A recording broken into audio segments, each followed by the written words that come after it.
Chapter 291. Power and Reverence for Power 2. The god of clams has the key to Timar's second tomb? This is ridiculous. Timar's own guardian dragons, Misha and I, knew nothing about it. Sure, I can understand you having one mustache, but what was Sodaret thinking, entrusting such a precious item to such a useless god? Murakin seemed quite annoyed by the news. I couldn't tell you that. I'm just telling you what Sodaret told me. Do you know where he is? No idea. Well, now we'll have to start looking for him. Murakin muttered to himself, irritated. But Jean silently celebrated when he heard the name Almango. This god was someone they didn't have to put much effort into finding. Murakin, the contractor of the god of clams, is in Schutzeren. We discovered that while testing the compass mechanism. That's strange. But it seems to serve the purpose of showing the divine contractors. A red dot appeared in the kingdom of Schutzeren 3 days ago, and they just published a small article that someone contracted with the god of clams there this morning. God of clams? What was his name? Almango? Alongo? Anyway, does he also mark those useless deities with a red dot? Even that powerless guy isn't worthy of being called a god. That had been the conversation Jean had with his Tycan companions right after seizing the compass. It was very likely that the contractor of the god of clams was still in the kingdom of Schutzeren. Oh, yes, I remember. Murakin. Yes. I'll head to the clan's house. Go to Tycan and have Sir Kashmir send people to Schutzeren to secure the precise location of Almango's contractor. Right now. Take your time. You can spend some time with Pecan before you leave. I just need to have that information by the time I finish the Black Knight assassination task. Understood. Hey, Mustache. I have something to ask you. I heard that you used a power to control metals. You formed swords or something, right? Is it a divine power from the god of blacksmiths? Of course, how could I use such powers without being a god? What an obvious question. It's just that there's something that bothers me. You know about the Kinzalo, right? That strange bastard who supposedly leads them also wields a divine power to control metals.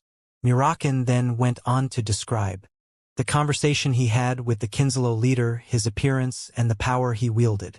Pecan shrugged. It's strange. Divine powers are exclusive to the god of blacksmiths. Is it my predecessor, Growler? No, Growler is dead, and his powers were undoubtedly transferred to me.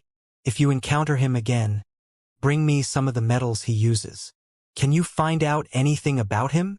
I'll take a look. If it's about metals, this Pecan Minche can find out things about it. Who knows? We might find some clues. It was nighttime when Jean returned to the Garden of Swords. It was March 4th, 1799, and there were still 4 days left until the mission began. Barton Vicina was not at the Garden of Swords. He was supposed to wait at his private residence and meet the rest in the mission area. Bentica. I wanted to have a conversation with him before the mission started. If possible, Jean told Gilly. I suppose you mean the target for elimination, Barton Vicina, young master. Yes. Gilly, you don't know him either, right? No, young master. I haven't even heard rumors of his martial arts feats. Barton Vicina is likely a false name. He must have used a different name in his prime. You're right, Gilly. Jean was in his room, reading the file that Rosa had given him about Barton Vicina. His real name is Ragaf Clever. Apparently, he is the older brother of the strongest martial artist in the Clever clan, Lance Clever. Wow, was it Sir Ragaf? Gilly had known him before. Before becoming your nanny, I once participated in a martial arts tournament jointly organized by 25 martial arts clans of Huffister. Only those under 20 years old were allowed to participate in the tournament. At that time, Sir Ragaf presided as a judge, and I received my trophy from him after winning the tournament. That was more than a decade ago. What was he like back then? Jean asked. Nowadays, people consider Sir Lance Clever the strongest in the Clever clan, but at that time, Sir Ragaf was clearly the stronger of the two. He was the obvious successor to the patriarchate of the clan, but he suddenly passed away 3 months after I won the tournament. I was told it was due to a mysterious high fever. That's what they told Gilly. In fact, she had even attended his funeral as a flag-bearer of the McLaurin clan. But in reality, Rhaegar was already being prepared for training to become a Runcandle Black Knight at that time. As a result, he was declared dead and received the black helmet of the Runcandles instead of becoming the patriarch of the Clever clan. In fact, this file says that the Clever clan is unaware of this fact. They actually believe that Rhaegar Clever had died. Of course, there were some in the Clever clan who were aware of Rhaegar Clever's appointment as a Black Knight. Several of them had known, but none of them were alive anymore. There was a list of people from the Clever clan who had learned of Rhaegar's appointment as a Black Knight. To the right of their names was written the ruthless phrase, "Killed for security." In other words, no one in the Clever clan currently knew that Barton Vicina was Rhaegar Clever. Jean brought his hand to his forehead. Not only did we steal the successor of an allied clan, but we also killed everyone who knew about this fact. In fact, the Clevers pledged their unquestionable loyalty to the Runcandles to this day, completely unaware of what had happened. A bitter taste lingered. It's understandable why Rhaegar Clever betrayed the Runcandle clan. From his perspective, we had the entire Clever clan as hostages. He probably had no choice but to become a Black Knight. I didn't know that's how the clan appoints Black Knights. Jin's gaze lingered at the bottom of the last page for a while. His father, Siren Runcandle, had approved it with his signature. Obviously, Siren would have given his direct order for the mission as the Patriarch. If it was not outside his direct order, he would still have been aware of it. It seems like I don't understand. If this turns out to be true, I will be quite disappointed. Are you saying you're disappointed in the clan? No, not in the clan. In my father. The clan is definitely capable of doing such things. In fact, it is capable of doing much worse. Jean closed the document folder and continued. Undoubtedly, father is a cold-hearted person, but he's not someone who plays dirty, not in the way I know him, at least. Besides, he is not a powerless person who needs to threaten someone to submit. So why? I don't understand why he had to take Barton Vicina in that manner. Gilly agreed with Jean but was not in a position to judge the Patriarch, so she bowed her head instead. Jin's eyes gleamed in the lamp's light. Barton Vicina. I'm sure I'll find out something when I meet him. Gilly. Yes, young master. I will go to the Holy Kingdom tomorrow and receive treatment until the mission begins. Gilly sighed upon hearing that. I thought nothing would happen since Mirakan was with you, but to think you returned with so much internal damage. I'm upset that you have troubles in both body and mind just before the mission. Don't be upset. I will carry out the mission with Dyfus anyway. I am likely to succeed even if I don't unleash all my abilities. The assassination of the Black Knight was a very important mission and could be called a critical mission. Mother would have assigned someone who can guarantee success regardless of my involvement. She would have chosen her best option, given how important this is. And that choice was Dyfus. As Jean said, Rosa didn't assign Jean to the mission to put him in a tight spot. She assigned him to see how her second son treated the youngest. Dyfus was still at a 9-star level, but as a pure-blooded Runcandle, he could always deliver unexpected results against a 10-star knight. The fact that Dyfus had to bring the Black Knight to his death in a battle against the Zippel only facilitated the achievement. The White Knight didn't know that Barton was a Zippel spy, and Barton also wouldn't know that he had been discovered. However, you will still have to face a Black Knight. I fought against one of the top 10 knights in the Runcandle clan's strength and came back alive, remember? Don't worry about me. Just have a good time with Mirakan while I'm away. Isn't Mirakan joining the mission? No, it won't serve to bring my Dragon Guardian to my first mission. If I did, the clan elders would endlessly criticize me. In fact, even the cadets might think I'm a coward. Ugh, that might be true since they don't know what you're really like, young master. Although I've expressed my concern, I know you'll prove yourself right as always, young master. Jean smiled. Ah, and one more thing. You should take a leave of absence when this mission is over, Gilly. What? A leave of absence? Why all of a sudden? You've been facing battles since you came back, young master. Why are you telling me to take a leave of absence at this moment? It's not because of that. Murakin seems desperately eager for a date. That's why. Jean didn't dare say it. Take a leave of absence. Soon you'll have many things to worry about, so forget about things in advance. Besides, it's customary to send nannies on leave right after flagbearers are appointed as knights. Gilly was about to refuse once again, but Jean shook his head first. I think it's also important for you to have some private time for yourself, Gilly. You should go out and treat yourself once in a while, or just spend some quiet time for yourself without thinking about things. All right. Gilly had sacrificed her youth for Jean. Not only that, she was also willing to give up the rest of her days. She always said it was a choice she made for herself, and she truly believed it. But Jean always felt deeply indebted to her. He just never showed it because she didn't want him to. I want you to know that I'm always grateful to you. I feel the same, young master. Jean secretly entered the Holy Kingdom because revealing his treatment would expose his weakness to the clan. Lonnie and her loyal aides treated Jean with their best efforts for the next 2 days. There were at least 2 saints beside Jean for the next 48 hours. Jean had never received such luxurious treatment in his entire life. Thanks to their efforts, Jean was almost in perfect condition when he returned to the Garden of Swords. I won't be able to execute the reign of the King of Legends, but this is more than enough. Anyway, Rosa didn't know about the reign of the King of Legends. Therefore, it was not a necessary element to complete this mission because Rosa believed Jin's prowess was somewhere at the middle to upper level of the 8 stars. Dyphus and 10 Guardian Knights stood before the designated portals for flagbearer missions. Jean didn't recognize any of the Guardian Knights. Half of them would be promoted to Execution Knights after this mission. You've arrived, 12th flagbearer. Dyphus didn't turn to look at Jean. He was cleaning his giant sword, Bolgar, with a cloth. Hello, 4th flagbearer. I'll kill you if you get in my way. I hope you don't disappoint me. I'll explain the mission now if you follow me. Dyphus didn't offer such warnings or advice. In essence, he didn't leave the Run Candle class, just as Jean advised him a few days ago.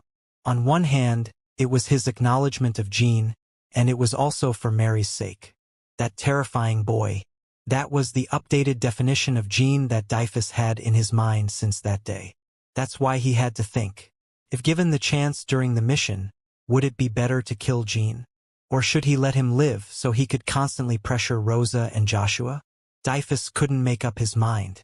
Let's get going, Dyphus said, burning the cloth with his aura and letting its ashes scatter in the wind. Chapter 292. Power and Reverence for Power, 3. It was March 8, 1799. The Run Candle swordsmen gathered to kill Barton Vicina arrived in the disputed territory of Bentica, where it was still winter. The sky lacked moisture. The winds from below blew fiercely and sliced through the ground's surface. It was a vast expanse of land and rocky mountains. But despite the harsh land conditions, it had been constantly disputed through skirmishes and confrontations for centuries due to its resources. There were large holes all over the land. They looked like hollows, but as one approached them, it could be seen that most of them could fit entire ships. They were the traces of mining. The area was mysteriously abundant in underground resources and provided its conquerors with lucrative income. But this was the first time ancient Eversteel was discovered in the area. The discovery of the mystical resource had always sparked conflicts between factions.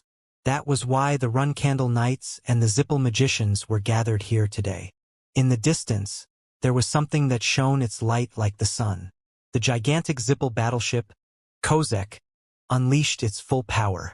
The White Knight, I'll have to face the power of that annoying battleship once again. They could also see 5 red dragons flying at a short distance from the White Knight, like a fleet's convoy. The enormous ship and the 5 dragons made the vast sky seem to have no space for anything else. Meanwhile, Jean saw the back of a solitary knight standing up against their full might. Is that Barton Vicina? A cape fluttering in the wind, a sword partially visible behind the cape, and a black helmet. Barton looked imposing as he stood alone against the Kozek and the 5 dragons. They were several hundred meters apart, but they were already within reach. It almost seemed like he could bring down the red dragons and destroy the Kozek at any moment. A black knight of Run Candle. Only 10 individuals in the entire clan were granted the privilege of wearing the black helmet and being called a Black Knight. The energy emanating from him convinced Jean that Barton was undoubtedly worthy of wearing the black helmet. The only issue was that he had become a traitor. If only Rosa had asserted that he was a spy, Jean would have privately investigated to confirm it. But since Siren didn't deny his condition, it was clear that he had to be a traitor. The fact that they had to kill him made Jean uncomfortable. What he had read in the dossier was reason enough for Barton to resent the run candles. There was no room for doubt, but Jean hoped to have the chance to talk to him before finishing him off. "You've arrived, fourth flagbearer." Barton was the first to speak as Jean, Dyphus, and the Guardian Knights approached. The voice escaping from the helmet was somber and coercive. His words were courteous, but he didn't bother to turn his head. Flagbearers were not exactly above Black Knights in the chain of command. Dyphus positioned himself beside the Black Knight. "Sir Barton, I didn't think the 12th flagbearer would participate in this mission. Was it Lady Rosa's decision?" Barton eventually turned around and spoke while inspecting Jean. Jean immediately read his feelings through the straightforwardly spoken words. Disappointment. He seemed offended by the fact that he, a Black Knight, had to carry out a mission with Jean, who had just been appointed as a flagbearer. Dyphus nodded. "Yes, it was Lady Rosa, Sir Barton. This is going to be a quite dangerous battle. Please keep the 12th flagbearer safe." "Fourth flagbearer. Well, you'll see that he won't need such protection." "I can't disagree if you say so, fourth flagbearer. But keep in mind that I also have little room for maneuver against those things." "I'll keep those words in mind." Barton's tone was imposing, but Dyphus didn't seem offended at all. In fact, he followed the Black Knight's words as if it were standard operating procedure. And Dyphus was right to do so, aside from the fact that Barton was a spy. Many more flagbearers didn't make it to the crypt after their death, but Black Knights almost always ended up consecrated there as long as they didn't commit high treason or the like. In that sense, Barton wouldn't end up in the crypt. "Fourth flagbearer, take the center of the battle line with me. The 3 top Guardian Knights will form the infiltration group. The rest of you 7, eliminate those who leave the battlefield. Loyalty to the clan. Loyalty to the clan. Never head toward the center of the battle line even if you find yourself in unexpected or emergency situations. You're more likely to get swept away and die there." "We will remember, sir." Barton didn't give any orders to Jean. He acted as if Jean didn't exist after his initial mention. Setting aside the betrayal, Barton might consider it quite offensive to carry out a mission with me. Not only am I young, but I also challenge the authenticity of the clan. Jean didn't react to Barton's treatment. Shouting and accusing him of leaving him out would only make him look pitiful, and Jean didn't truly feel offended. It didn't even make Jean feel bad for Barton. In fact, he felt that they cared for him, despite Barton's original intention. "You can die, flee, or fight." It sounded like Barton was telling him to do as he pleased. "That's all. Take your positions." The Guardian Knights immediately dispersed at Barton's command. The 3 assigned for infiltration stayed behind to put fabric masks on their faces to avoid being identified. Kozek and the Red Dragons approached swiftly. They were still at a distance, but the Red Dragons unleashed shield barriers simultaneously, creating a large sphere in the sky. Barton, Dyphus, and the infiltrating Guardian Knights unsheathed their swords in response. The battle began. The reason the Red Dragons unleashed shield barriers was to buy time for Kozek to activate its weapons. "Good luck in the battle, fourth flagbearer." Barton flashed his eyes and lunged forward. Each step he took sent rock fragments flying, and a gigantic sail-shaped blade wave was already forming above his aura-infused sword. Dyphus charged after him as the infiltrating Guardian Knights advanced, trying to predict where the remnants of blade waves and cannon blasts would fall. Dyphus and Barton were the only ones who could continue the battle amidst all the falling debris. Or at least that's what Barton thought. "Perhaps I should stay back for now." Jean decided to withdraw from the battle for the time being. The first reason was that there was no reason to waste his energy, especially since he wasn't in perfect condition. The second reason was to keep his powers hidden from Barton until the last moment, if possible. It will be troublesome if Barton learns about my powers too soon. It could raise suspicions, prompting him to try and confirm various things. Securing Bentica was Barton's mission and Barton's alone. He still had no idea that the Flagbearers and Guardian Knights were here to eliminate him. If he had known, he wouldn't have targeted Jean. Therefore, Jean had to conceal his abilities for as long as he could. The best scenario would be to repel the Zipple with only Dyfus, Barton, and the Guardian Knights, without his own involvement. All he needed to do then was to kill Barton in his exhaustion before the enemies realized the plan or led him to his demise at the enemy's hands. But it was likely that at some point he would have to intervene, whether to secure victory, change the course of the battle, rescue the knights, or something of the sort. The second best option was to be defeated by the Zipple and assassinate Barton while they retreated. In that case, they would have to surrender Bentica to the enemy, but it would probably be Dyfus who would bear the responsibility for it, not Jean. Either way, I have nothing to lose in this mission. Likewise, I have nothing to gain. Whether it succeeds or fails, all the credit and blame will fall on Dyfus. Mother assigned me this mission to use me as efficiently as possible, quite literally. Jean only had to secure what was beneficial to him, as always. In that sense, thanks to Barton dismissing Jean without paying much attention to him, Jean had the opportunity to formulate a convincing plan. No matter who wins, whether it's the Run Candles or the Zipple, Dyfus and Barton will be weakened. If I then have the chance, maybe I can even eliminate Dyfus as well. Eliminate?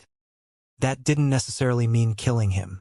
Jean wanted to instill fear in Dyfus so that he wouldn't dare challenge him again. There was no need to kill Dyfus just yet. It would be foolish to eliminate someone who could put pressure on Joshua. You can still do a lot for me, Dyfus. Jean smiled and shifted his gaze to the combat. It was time to enjoy the battle. Crewer. Kozek spewed a concentrated golden fire from its mana cannon. Jean had experienced its blast in Colin. If allowed to hit the ground unobstructed, it could easily bring down the foundations of the entire area. Fortunately, it wasn't as powerful as in Colin. The Zipple certainly didn't value ancient Eversteel as much as they did the mirror. Therefore, the magicians on board the ship weren't as skilled as the magicians in Colin. Shockwaves from Dyfus and Barton's swords shot up into the sky. The two powers collided, creating a deafening noise and shockwaves, instantly painting the empty sky in vibrant colors. Fragments and debris began to fall. Each debris particle that fell was as powerful as a strike from a 6-star martial artist. Such particles fell and covered the entire battlefield. From a distance, it looked quite similar to what had happened in Colin. But at that time, Talaris couldn't unleash his full strength against the Zipple because he had to protect the natives of Colin. Now, the Runcandle Knights had no reason to hold back. It didn't have to be a battle of blade waves and cannon blasts like in Colin. After Barton fired his blade wave, he didn't care if the second cannon blast hit the ground. The same went for the Zipple. Some of the Night-White magicians aboard Kozek mounted the red dragons and positioned themselves in the sky. The magicians began casting high-level destructive spells like hell winds and ice-cutting blades, while Barton and Dyfus continuously leaped toward them. Barton Vicina, truly a beast. Jumping, propelling the body into the air. Obviously, it limited movements compared to moving on the ground, but Barton moved freely in the air as if he were flying, unleashing blade waves in midair. He used the recoil after firing the waves as a means of propulsion. To everyone's surprise, none of his waves went to waste. They flew toward the enemy shield barriers and crushed them. Dyfus was doing something similar.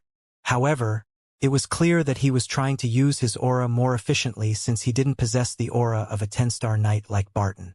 The two of them constantly leaped from the ground to the sky, reaching all sides of the battlefield until, boom, an unexpected explosion erupted. Fortunately, both Barton and Dyfus managed to avoid any damage, but they couldn't avoid losing momentum and falling to the ground. At that moment, Jin's eyes lit up with understanding. Dyfus and Barton also recognized the spell that had targeted them. Immediately, they started scrutinizing the dragons.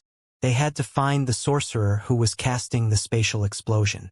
In their understanding, The only sorcerer capable of casting the spatial explosion in the whole world was supposedly Kiliak Zippel.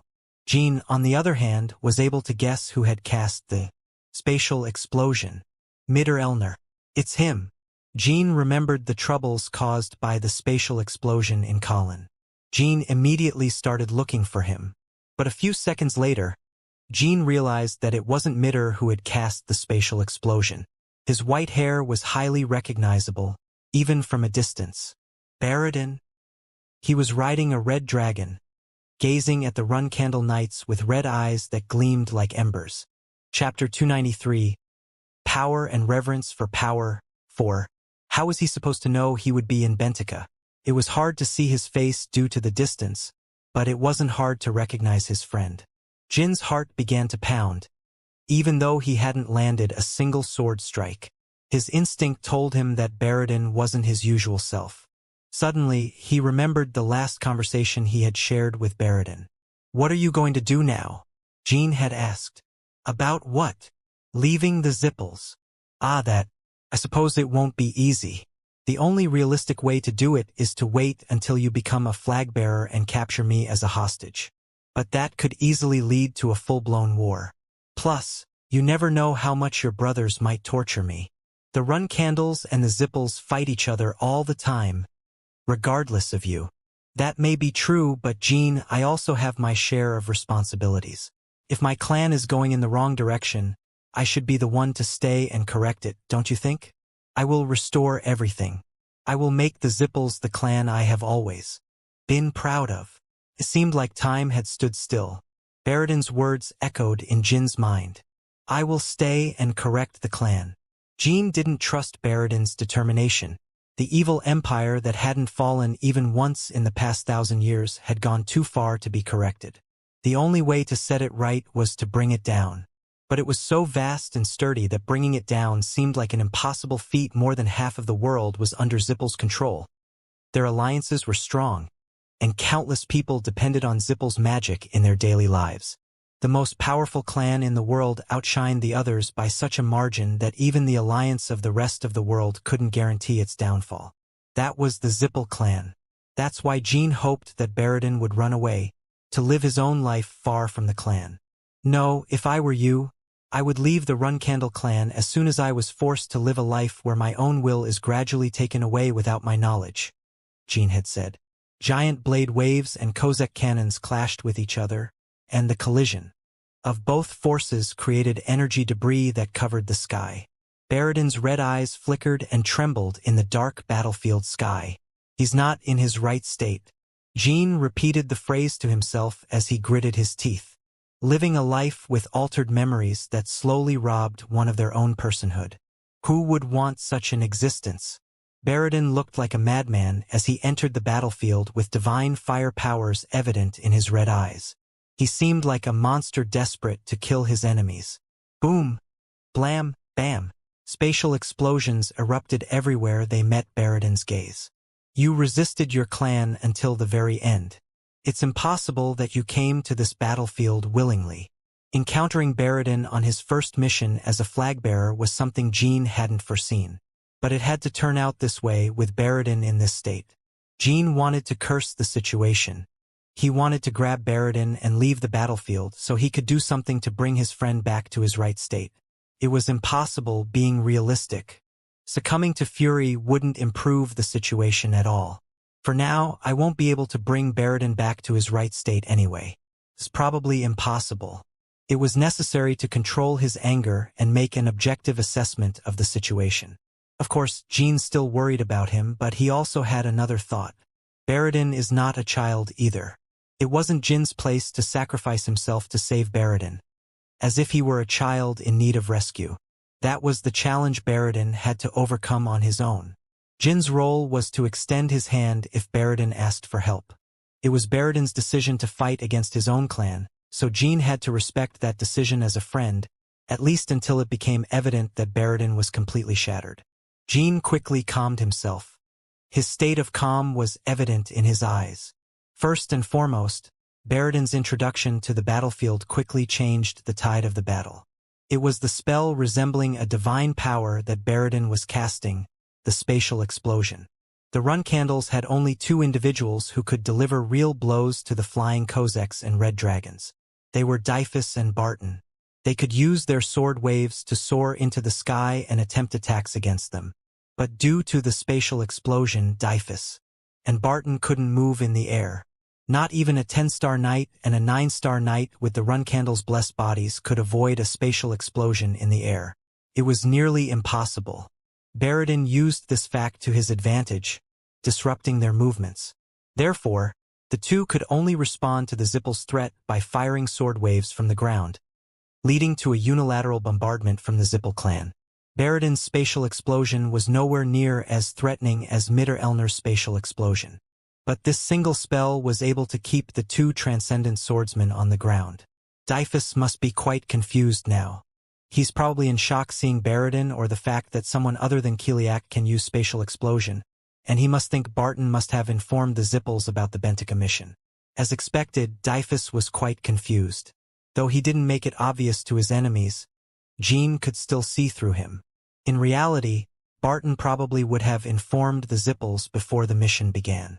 He would have let them know that he was assigned to the Bentica mission and advised them to take appropriate measures if they wanted to preserve the ancient Eversteel. And the appropriate measure came in the form of spatial explosion. If the Zippels deployed too many forces to protect the land against Barton and Dyphus, the run candles would probably send an equal number, thus nullifying the purpose. But what if they could simply deter Dyphus and Barton's aerial capabilities with spatial explosion? While the run candles had only two swordsmen capable of aerial combat, the Zippels deployed 5 dragons and even the powerful Kozak, on which it was unknown how many of the supposedly more elite magical troops of the Zippels, the White Knight, were aboard. As strong as Dyphus and Barton were, the battle was completely against them if aerial combat was denied. The Zippels played this well. If the run candles and the Zippels simply fought with a greater number of forces, spatial explosion alone wouldn't have been enough to change the course of the battle. This was only possible if there were other knights who could cover Barton and Dyphus from spatial explosion. But the 10 Guardian Knights who joined the mission were not capable of such things. The infiltration group was blocked and couldn't advance further toward the enemy. The Guardian Knights positioned to kill anyone who left the battlefield were now being pursued by the dragons. Damn it! Why is Baradin Zippel using Kiliak's powers? Sir Barton, I will try to create an opportunity. You should take him down from a distance. 4th Flagbearer, how do you propose to create this opportunity? The White Knight magicians are concentrating their defenses on Baradin. I can tear through those useless shield barriers anytime. I'm not questioning your skill, am I? 4th Flagbearer? It's too dangerous. Now that we're blocked from the air, we'll have to risk a lot if we really want to proceed with this. So you suggest we turn around without even trying? Try to be rational, 4th Flagbearer. I don't want to leave a record of my failure as a Black Knight either. But the enemy's tactical advantage is too effective. What did you say?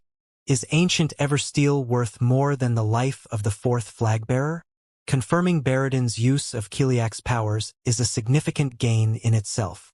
Countless fragments and spells rained down in the midst of their conversation. Dyphus and Barton were able to constantly keep themselves away from the spatial explosion, thanks to their superior senses. However, the rest of the Guardian Knights couldn't do the same. Spatial explosion was extremely noticeable, as it had the capability to kill without the slightest indication. One of the Guardian Knights screamed. His arm had suddenly exploded. The spatial explosion originally aimed for his head, but the Guardian Knight instinctively moved aside and ended up losing an arm. Even Dyphus and Barton had to sharpen their senses to the maximum if they wanted to dodge the spatial explosions. To make matters worse, Baradin's spatial explosions were launched with a triple simultaneous release, meaning 3 explosions occurred at once. Dyphus and Barton could protect the Guardian Knights from all other attacks, such as Kozak cannons, spells, and dragon breath. But spatial explosion was an exception. It was only a matter of time before the rest of the Guardian Knights were incapacitated by the spatial explosion. 4th Flagbearer. What is the role of a run-candle flagbearer? It is to lead and protect the clan knights. Will you lead them to useless deaths just to keep your mission record clean? Make the call. You filthy traitor. I know what you're thinking. Dyphus had to restrain his anger that was dying to escape his lips and shook his head. If it had been any other Black Knight besides Barton, Dyphus would have easily agreed with his recommendation to retreat. After all, he was right. But Barton was a spy, and Dyphus's mission was to secure Bentica and eliminate Barton. As you say, Sir Barton, ancient Eversteel certainly doesn't hold much value. But Baradin's head does. We can't go back empty-handed. We'll take Bentica and the head of the Zippel successor. Then I will be the one to give the order to retreat. Sir Barton, you may be the fourth flag-bearer, but you have no authority over mine. This is your last chance. Give yourself the order to retreat. If you don't comply, I will fulfill my duties as a Black Knight and leave the area with the rest of the knights. You will be responsible for any casualties that occur in the process, fourth flag-bearer. Why are you saying that? Do you think we would have another opportunity to kill the Zippel Patriarch successor? As Dyphus contemplated his next move, he thought of the one person who hadn't yet joined the battle. Jean Runcandle, his younger brother. If it was Jean might have a brilliant solution to turn this disastrous situation around. He had a hunch that Jean would, and though thinking about it was humiliating, things were pretty dire for Dyphus. Damn it! How did I let things get like this? Humiliation is not the problem now. I must kill Barton. Right here, right now. I must do it. Jean continued to watch them from afar on the battlefield. He couldn't hear Dyphus and Barton's conversation due to the distance and the explosions, but it wasn't difficult to see how things were going. Barton would have suggested retreat. It would be foolish to risk the lives of Dyphus and the Guardian Knights in the face of the threat of a spatial explosion just to obtain some ancient Eversteel. But Jean wasn't going to let Barton get away with it. First, I must neutralize the threat of the spatial explosion. Jean made his decision and began to walk toward the battlefield. Chapter 294, Power and Reverence for Power 5. I clearly gave you the opportunity to give the order to retreat, fourth flag-bearer. I am disappointed. Barton spoke with a cold look on his face. There were more casualties. The Guardian Knight who lost his right arm was surrounded by magicians and was at risk of dying. The infiltration group attempted to save him, but their approach was deterred by a spatial explosion. Do not expect me to speak in your favor, fourth flag-bearer. All Guardian Knights, retreat. Barton was about to shout those words when he felt Jean approaching. 12th flag-bearer?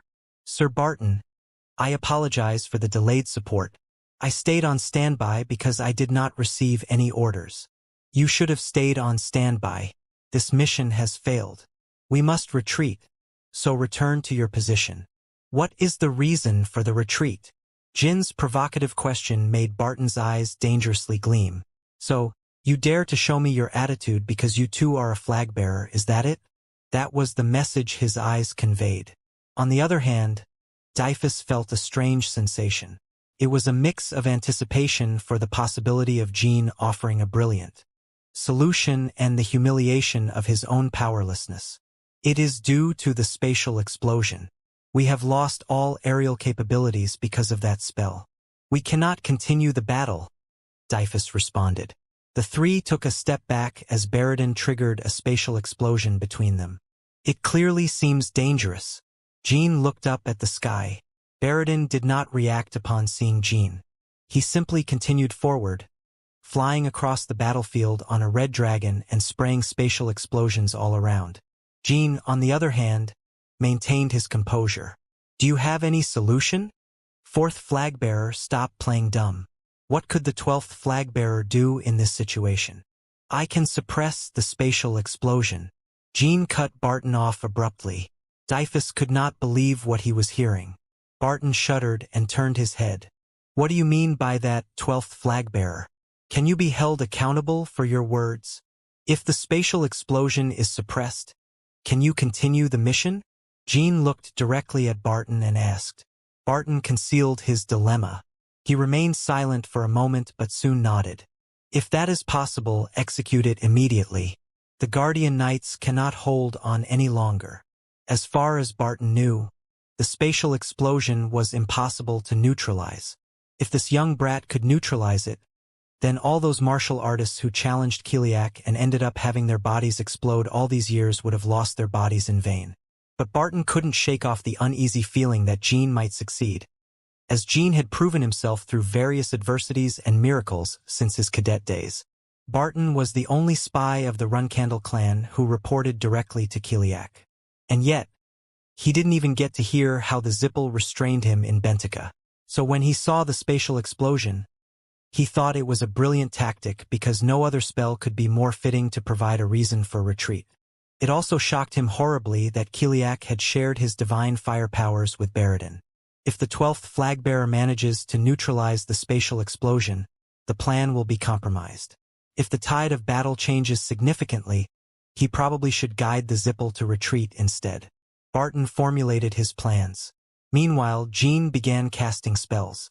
Whoosh! Blue flames extended from Jin's hands. All the magicians in the air focused their gaze on Jean. They could feel the unique strength of the blue flames. Gah! It was Tess, the master of the fire realm. Tess burst through the dimensional gate and screeched. Now he was much larger than before Jean crossed La Ferosa. He looked like a dragon as he flapped his gigantic wings, but the force he carried was incomparable to the measly red dragons surrounding him. Tessa's strength had grown due to Jin's increased mana. The magicians had no time to react. The pressure of the blue flames already covered the sky. 1,000 veins of blue flames writhed above their heads, creating a circle so large that it immediately encompassed the entire battlefield. The air became heavy. It was not just a matter of expression. The battlefield was literally pressed down by the pressure of the flames. The dragons struggled more to flap their wings, and the magicians had to control their breathing and release their mana. On the other hand, the Guardian Knights did not have to fight against the weight of the pressure. Tess could perfectly control every tiny ember of his blue flames, which now spread across the entire battlefield in a way that ensured Jin's friendly forces suffered no harm.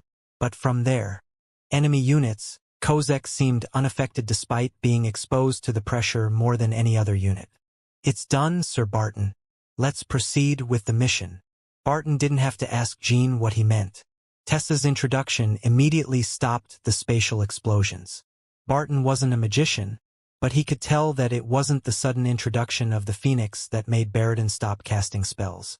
It was the region of the absolute blue flames. No flame from Shainu could penetrate them unless it was launched by Kiliak Zippel himself. Indeed, the region of the blue flames posed no restriction to other ordinary flame spells that did not derive from the powers of Shainu. Similarly, Tessa's flames couldn't target Baradin either. Anyone, even those unaware of the fire and Shainu realms, could tell that the blue flames did not extend towards Baradin.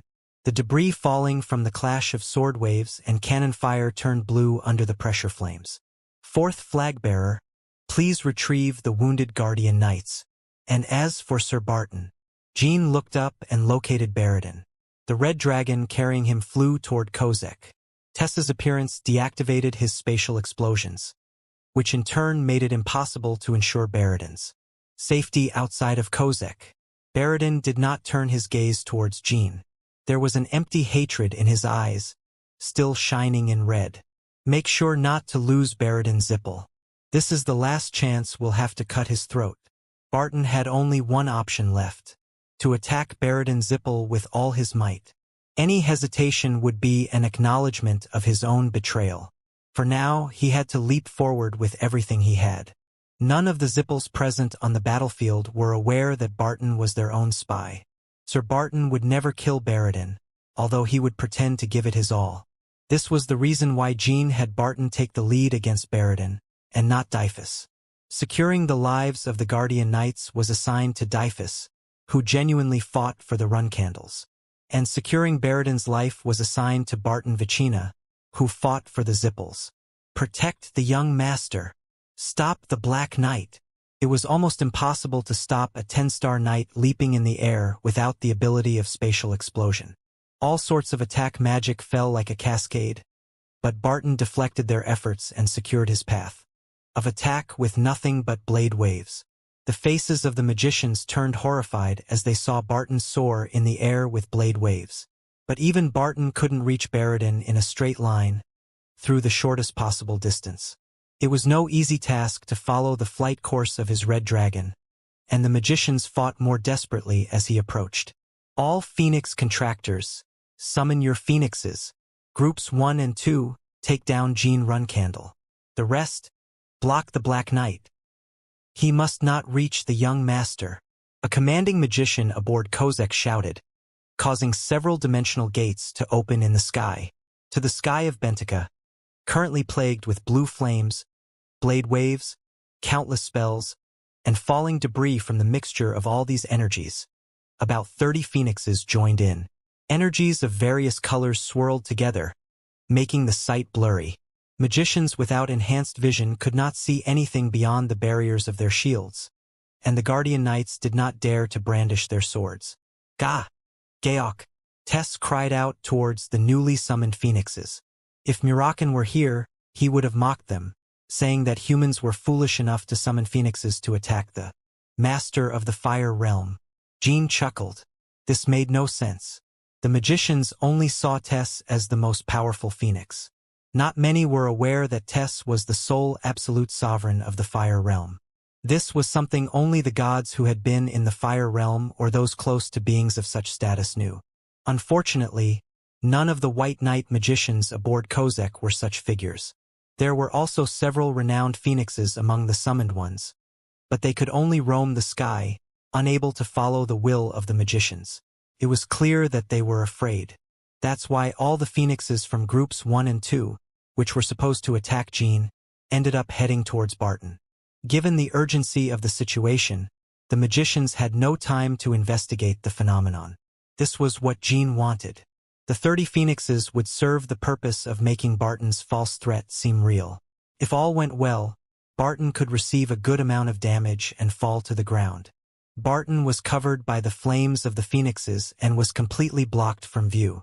Similarly, the flames also covered Baradin, making him disappear from sight, and only the wing or tail of the red dragon briefly appeared and disappeared from time to time. Amidst all this chaos, Kozek prepared to fire its cannon. It was aiming at Tess. Fourth flag-bearer! Jean shouted loudly, causing Dyphus to immediately turn his head. He had just returned to his position after taking the wounded Guardian Knights away from the battlefield.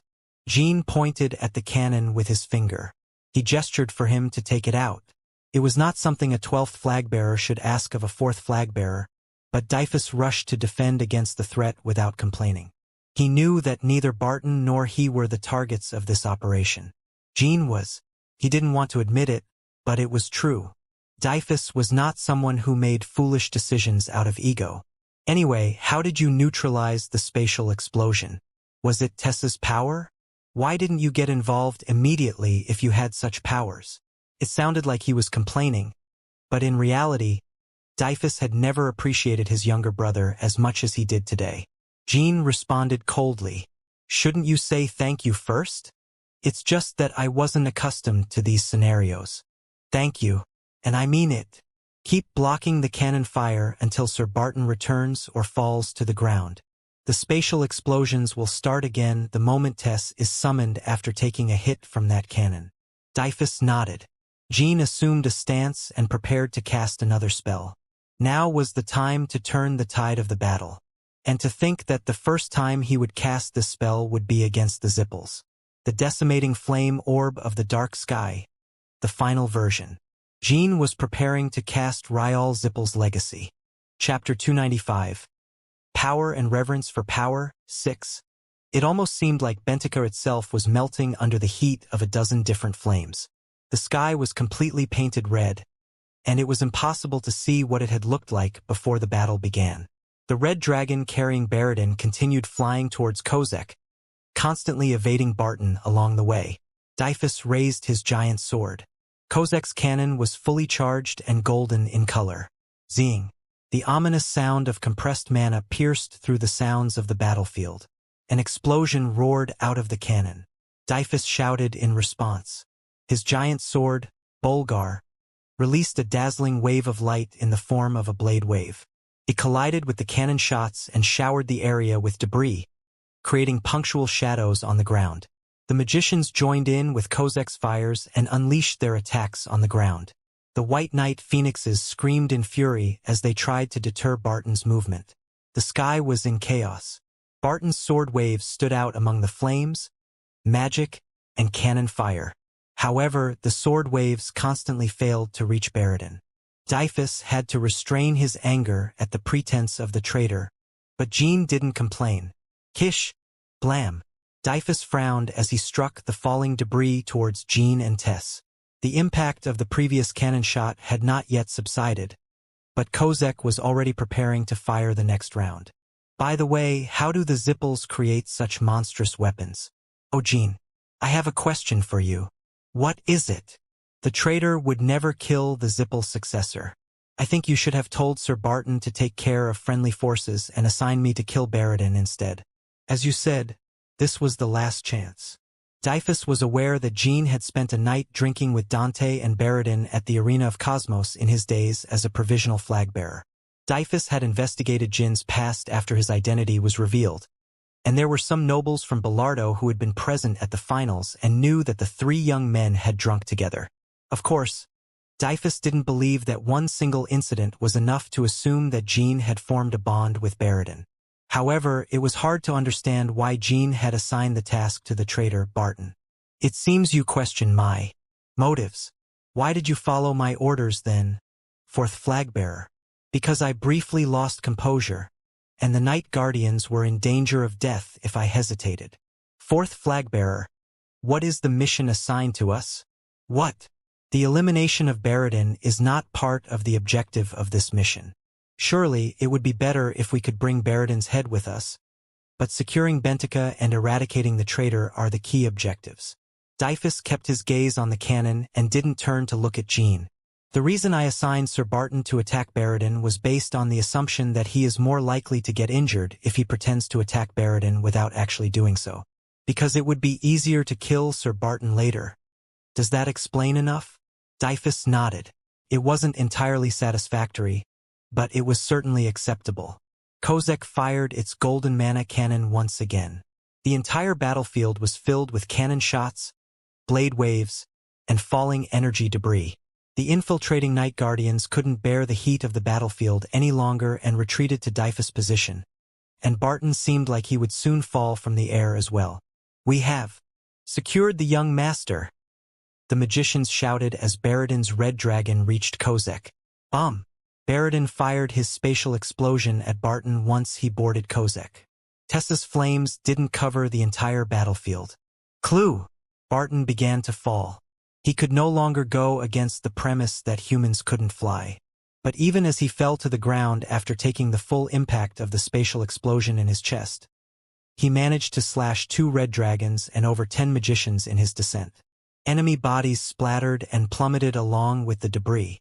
If Jean and Dyphus weren't aware of his betrayal, they wouldn't have even realized that Barton had purposely missed Baradin. Now that Baradin was safe, the Zippels had no reason to hold back. Tez posed a great limitation on the use of the spatial explosion, but now it was only a matter of time before they gained the upper hand. Attack Jean, Runcandle, and Tess. The Runcandles can't do anything without those two. The Zippel Phoenixes began their descent. They still refused to attack Tess. Therefore, they went for Barton, who had fallen to the ground. There were cannon shots, spells, and dragon breaths in the air.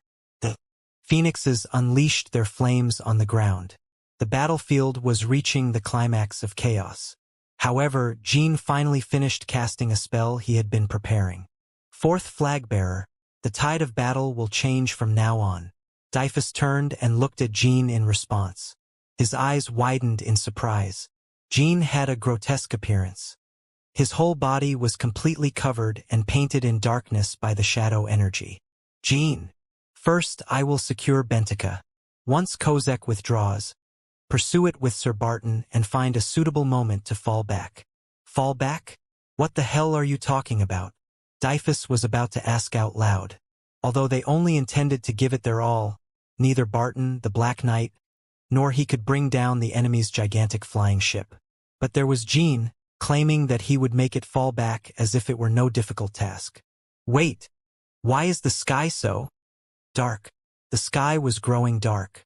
The sky that had moments ago displayed dazzling colors with cannon shots and spells was now completely black as coal. The same color as Jin's body, which was covered in shadow energy. This was the conversation Jin had with Muraken during his first lesson on shadow energy. That the sky would turn black was something natural. For a magician, releasing their magical energy is an act that connects their magic with the one already present in nature. And what did I say was the purpose of such actions? Mana replenishment and strengthening their magic, Jin had said.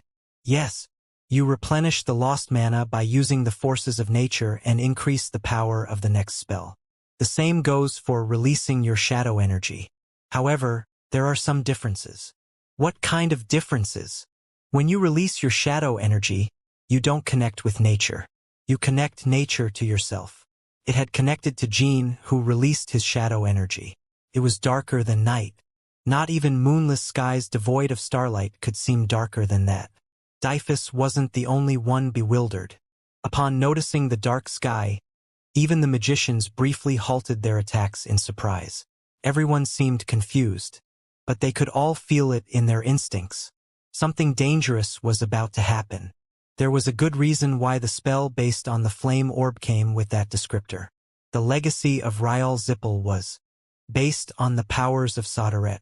It didn't take long for everyone on the battlefield to realize that the dark energy covering the entire sky was shadow energy, and there was only one person here wielding shadow energy. Both the run candles and the Zippels reacted in the same way. The commanders of both forces immediately gave decisive orders. Deploy shield barriers and take down Jin Run Candle. All Run Candle Knights, gather around the 12th flag bearer and protect him. Meanwhile, Jin calmly gazed at Kozek. He wanted to see the face of his friend, who stood at the helm of the ship with his pale hair flowing in the wind. Their gazes met in the darkness of the battlefield. Baradin chuckled with madness. His eyes gleamed redder than ever. Certainly, he wasn't laughing because of his memories. Jin contemplated Baradin's twisted smile as he unleashed the decimating flame orb of the dark sky, the final version. I hope he doesn't get gravely injured. A hole opened in the sky like a giant beast opening its jaws. Then, a massive fireball emerged from the hole. The fireball was much larger than Kozek. It almost resembled the sun itself. Jin's body levitated in the air, as if drawn by the gravity of the blazing orb. The runes left by Ryal Zippel swirled around Jin's body. The runes left Jin's body and left glowing trails all over the battlefield. One of the mages saw the shining runic character flying towards him and unconsciously reached out his hand towards it. At that moment, the commanding mage remembered what he had read about the decimating flame orb of the dark sky and shouted in panic. Stay away from those runic characters.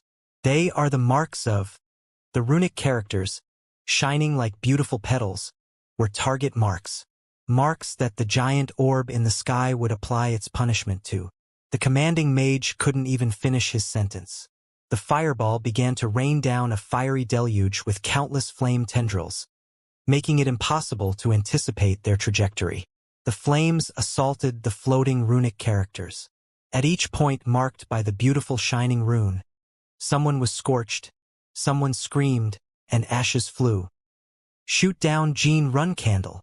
The commanding mage's order couldn't be carried out because all the mages could barely erect shield barriers against the ultimate spell they had never experienced before. But even those barriers meant little. Partly because each flame tendril had power close to a 10-star spell, but also because the shadow energy covering the sky was crushing their shield barriers. Shadow energy didn't just serve to change the color of the sky. Just as the flame orb spewed fire, the shadows extended through the veil of shadow energy to shatter the shield barriers. This is madness.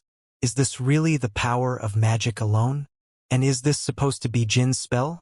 Dyphus could only swallow his saliva as he looked at Jin, who levitated in the air.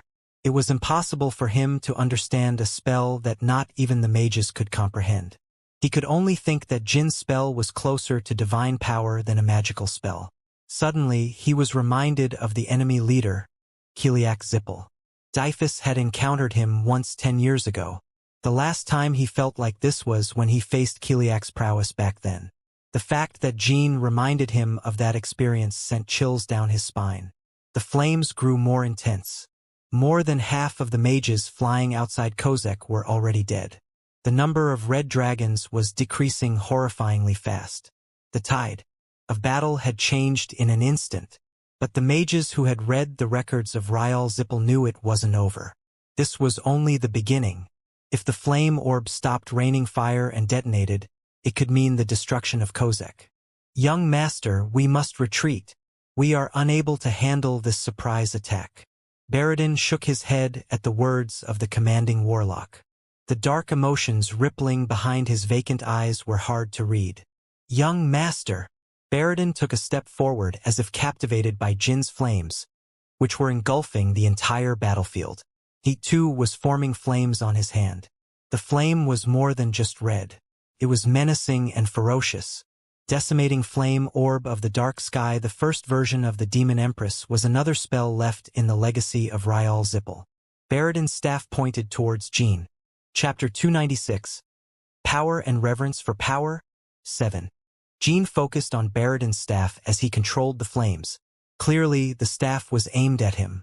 For some reason, the staff seemed to exude both a murderous intent and intrigue. Baradin smiled, as if finding the situation exciting. Jean decided not to dwell on bitterness over the situation. In any case, the person pointing the staff at him was probably not the real Baradin, despite taking on Baradin's form. Furthermore, Jean was convinced of another thing. The Zippels would never let Baradin remain in that state. If the Zippels needed puppets for battle, they had plenty of others. It didn't have to be Baradin. Surely, he would be himself most of the other times because they couldn't afford to have a bloodthirsty maniac crazed for battle as their next patriarch. Jean thought that Baradin might have been manipulated in his past life as well. Those unsettling bastards. The shining runic characters floated towards Kozek. All the mages realized that the runic characters were target marks of the flame orb. They panicked and pointed their staffs towards the runic characters. They used all sorts of spells to drive away the runes, but the characters were too small and constantly moving, making it nearly impossible to shoot them down. Some managed to hit them, but it had no effect on the runic characters. They simply pierced through the spells like a breeze and continued floating upward. Several dozen runic characters abruptly embedded into Kozek's hull. An equal number of fire tendrils extended from Jin's flame orb. The chains of flames wrapped and coiled around Kozek like a snake, horrifying the mages. It looked as though multiple snakes were squeezing a single prey. It immediately created small fractures all over the hull. The mages aboard screamed from the sudden impact. It seemed like the flaming chains could crush Kozek as if it were nothing. The surviving red dragons charged at the flames holding the hull. But the red dragons couldn't do anything. They tried to bite the chains, but instead, their bodies were pierced by other flame tendrils or their necks were sliced. Jean looked at them with cold eyes. "Turn the ship around." "The ship is stuck, sir." To think that Kozek could be incapacitated by a single man, the 12th flag-bearer of the Run Candles no less. No one here had imagined such a scenario. Every single one of the 30 summoned phoenixes had been invoked. That meant the summoning mages were all dead. Tez let out a loud screech and unleashed her breath towards Kozek. Now that the pressure blue flames joined Jin's flames, Kozek shook violently as if it would shatter at any moment. The Guardian Knights could only watch Jean and Kozek, unsure of what to say. Even Barton, the traitor, widened his eyes in shock. Is this the power of the 12th flag-bearer? He could barely believe what he was seeing. Even he couldn't neutralize Kozek in such a manner, despite his 10-star prowess, regardless of Kozek's operational efficiency at that moment. At this rate, the Zippel mages will be completely annihilated. In fact, I can't even guarantee Baradin Zippel's survival. Assisting the Zippels in securing Bentica was out of the question. He had to do something to ensure that Kiliak Zippel wouldn't be disappointed. First, Baradin Zippel seems to be attempting something. I'll see what he does and try to devise a way to work with him. Jean shouted and elevated the mana and shadow energy of the flame orb. At the same time, Baradin's staff turned completely red. He also completed the casting of the decimating flame orb of the dark sky, the first version of the Demon Empress. The runic characters left by Ryal Zippel also escaped from Baradin's body. They intertwined with Jin's runic characters and initiated a new series of flames. The first version took the form of a giant flame orb, much like the final version. A mana-made flame orb stood in front of Kozek like a shield. It was smaller than Jin's but contained more mana. Blood dripped from Baradin's lips. His body couldn't handle casting such massive spells right after his continuous use of spatial explosion. He was showing signs of mana reflux, but it seemed he felt no pain. Baradin was pouring more mana into the flame orb. Even as he coughed up blood, his eyes rolled back. In the end, Baradin let out a laugh after completing his decimating flame orb of the dark sky, the first version of the Demon Empress. It seemed like there were two suns in the air. Baradin seemed extremely pleased by this fact. He couldn't take his eyes off the flame orbs. But unlike Jin's final version, Baradin's first version was a spell that moved toward its target. The first version flame orb descended toward the ground. It appeared as though the orb was falling slowly, but it was the enormous size of the first version flame orb that made it seem that way. It was actually traveling at great speed. Would Kozek collide with the powers of the final version first, or would the first version flame scorch Jin first? Everyone else could only watch in despair. Jin maintained his calm gaze while Baradin showed total delight. It seems everyone needs to go back to studying magic from scratch. Jin's words were not directed at Baradin. He was referring to the Zippels. They must be controlling and manipulating Baradin's mind through magic. Jin thought it was terribly ineffective. Losing reason and logic during battle meant fighting blindly. What was the point of turning Baradin into a battle-crazed warrior if his mental control was so unstable? Baradin was attacking blindly, unaware that his own body was deteriorating due to reflux. Whoosh!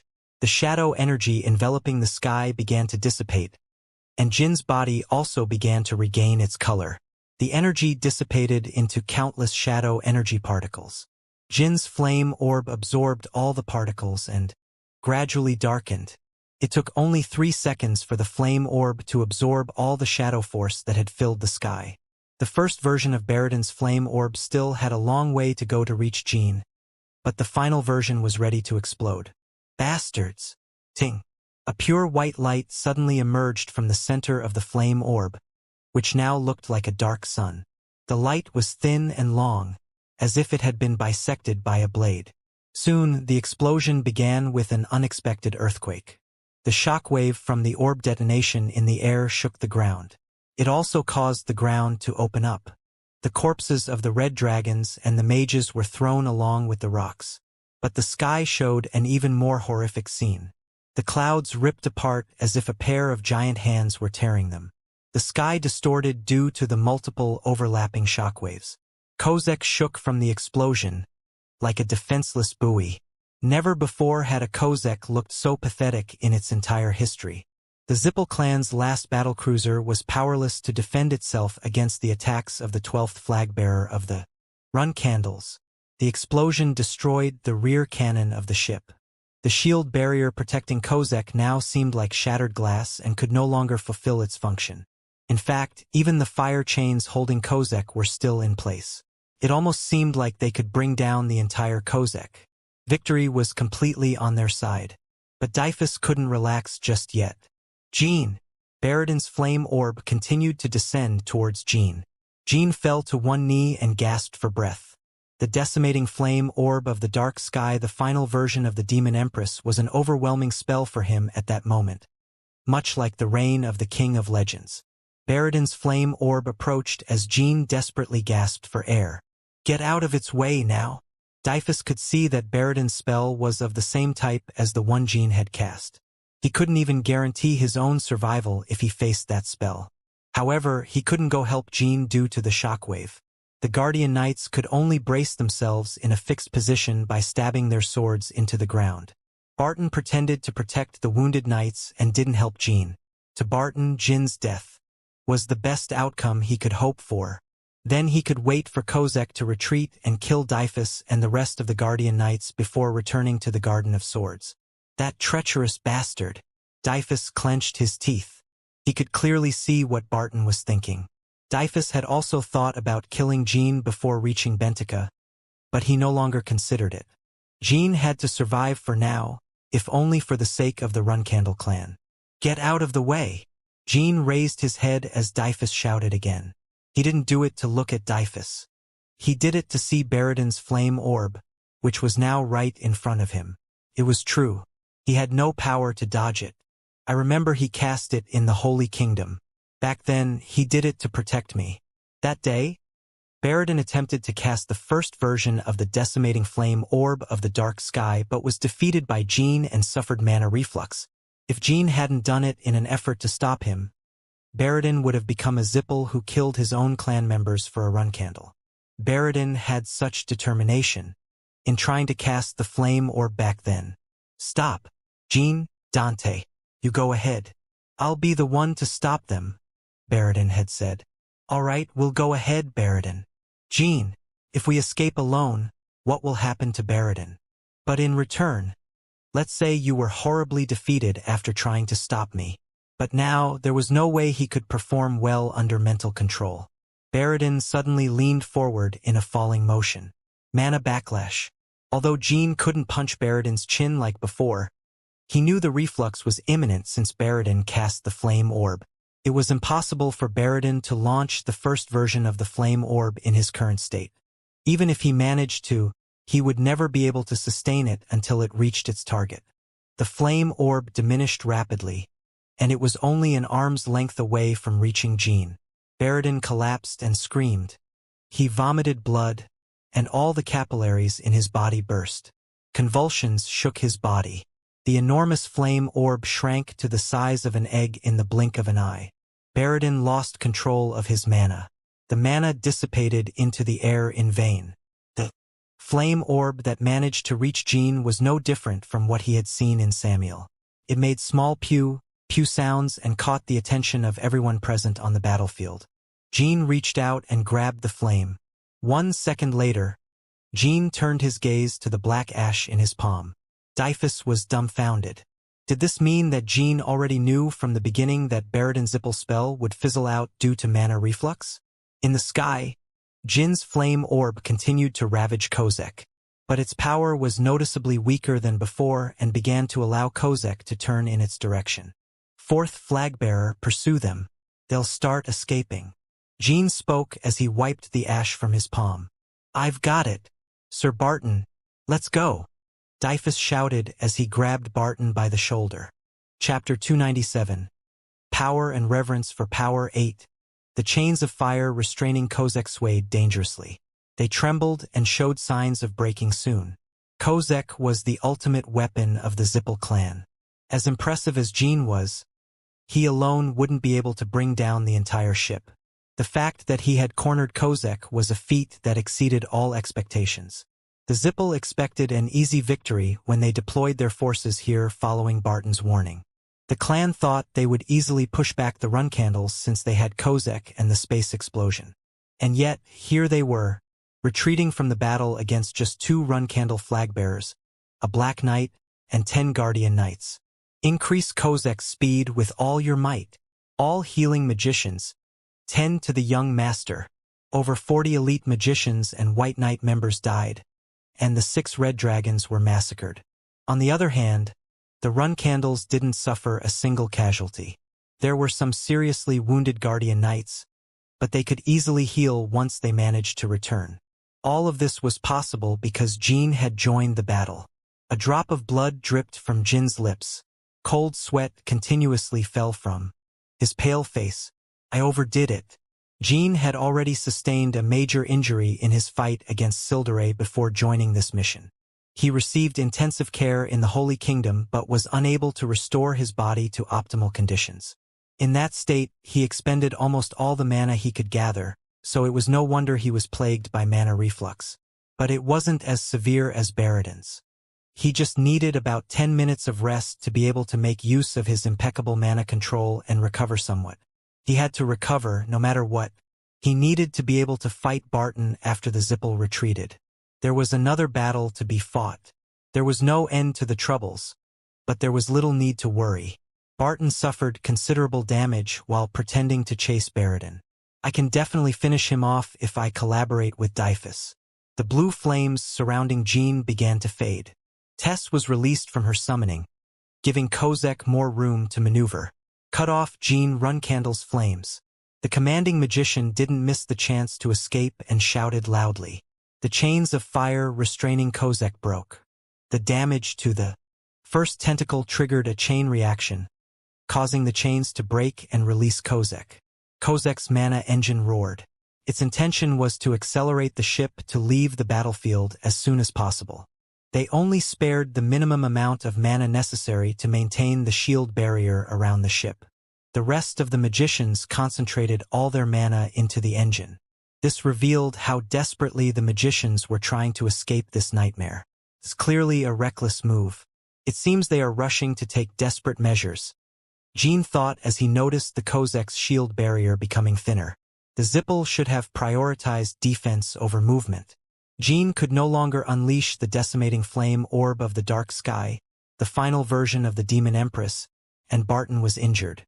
The Runcandles had already lost most of their aerial combat capabilities. Therefore, they should have opted to calmly retreat from the battle. But the magicians feared that Jean would unleash spells of such magnitude again because they didn't realize that Jean was experiencing mana reflux. One always paid a high price for hasty decisions driven by fear.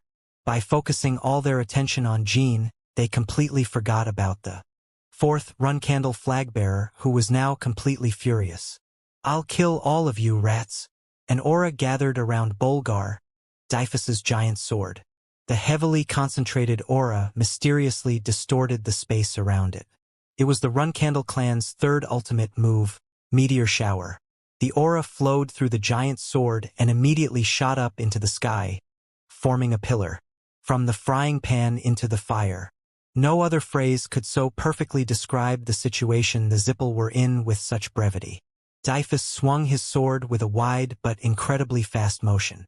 The blade wave-shaped meteorites pierced through the shattered clouds. If the Zippel had chosen to deploy shield barriers instead of focusing all their energy on movement, they could have minimized the damage from this attack. No ship in the world could move faster than the blade waves, and there was no way Kozek could outpace Dyphus's meteor shower even if it flew at full speed. The multitude of randomly falling blade waves resembled more of a natural disaster than a skill. The meteor shower, It's been a while since I've seen that move. Dyphus's meteor shower was clearly one level below Luna's move. Nevertheless, it was still incredibly powerful, to the point that it almost seemed illogical for a single person to execute it. It was an onslaught. The blade waves rained down like meteorites and ravaged Kozek. The cries of the magicians were drowned out by the sound of Kozek's hull being crushed and broken. Some of them couldn't withstand the impact against the ship and fell out. They released shield barriers in an instinctive effort to survive, but their desperate attempts were in vain. The Guardian Knights were waiting for them on the ground. They mutilated the magicians even before their bodies touched the ground. Some cursed, others screamed in panic, and others begged for mercy. But the Runcandles didn't need hostages because the mission objective didn't require them. Barton's blade waves joined the meteor shower and struck the base of the flying ship's hull. They were noticeably weaker than they had been at the beginning of the battle. Only this time he wasn't acting. Barton had expended too much aura earlier, and his injury had left him fatigued. Of course, even in his weakened state, his blade waves were almost at a 5-star level. But they weren't enough to deliver critical blows to Kozek. Dyphus didn't urge Barton on but silently swore to kill him in his place. He would tear Barton apart once Kozek retreated. Over 40 meteorites struck Kozek's hull. Yet, even without proper shield barriers, the gigantic ship still hadn't fallen. It wavered as if it would crash from the sky at any moment but refused to lose altitude. Dyphus had to make a decision. He could use more energy to try to bring down the ship or save it to prepare for the battle against Barton. It would be a shame to give up on the former. If I destroy Kozek and even manage to kill Baradin, I will be the most accomplished flag-bearer of the year, not that idiot Joshua. He would likely remain that way even if he shared the credit with Jean. But what if he failed? It was a risky gamble. There were no guarantees that Kozek would be completely destroyed even if he executed another ultimate move. But if he did, he might not have enough energy to face Barton later. Jean is right. Securing the given objective is the priority. It's a shame to give up on the opportunity, but I'll have to. Stop after pushing it away. Above all other reasons, he would be sabotaging the effort by going against Jin's plan of action. And he would earn Jin's resentment by doing so. Although Jean regarded Dyfus as an enemy, for now, they still had a chance to become partners and collaborate. But things would change if Jean held a grudge. Based on today's experience, Dyfus defined Jean as someone he should never have as a completely hostile enemy. There will be many occasions where I'll have to work with Jean, at least until we're done with Joshua. For now, I must not disappoint Jean. Dyfus made up his mind and began to control his aura. The power of the meteor shower decreased along with it. The magicians were so relieved by its decrease that they almost shouted in celebration. Kozek's mana engine heated up. Dyfus realized he had made the right decision when he saw Kozek gaining speed despite being battered and bombarded. Regardless, he couldn't destroy it. As long as there were more than 5 elite magicians aboard the ship, Dyfus's ultimate moves wouldn't be able to bring it down. Kozek eventually left the battlefield. The ship quickly distanced itself, and soon became a small dot in the distance. Dyfus didn't look away until the dot disappeared completely. "Why did you withdraw your attack at the last moment, fourth flagbearer?" Barton asked. "I decided that we could become vulnerable to a counterattack if I cornered them further. I thought they might have a backup plan, especially since the successor of the Zippel Patriarchate is on the battlefield.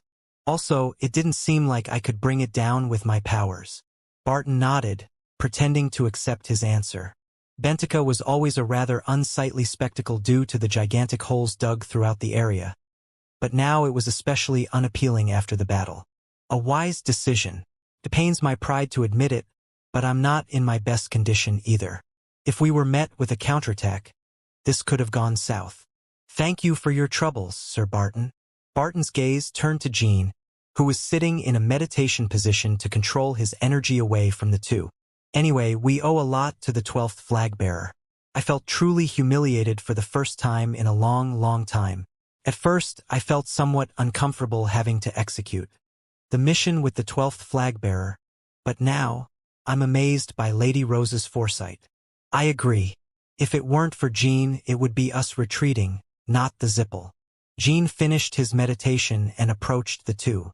Barton observed him and extended his hand for a handshake.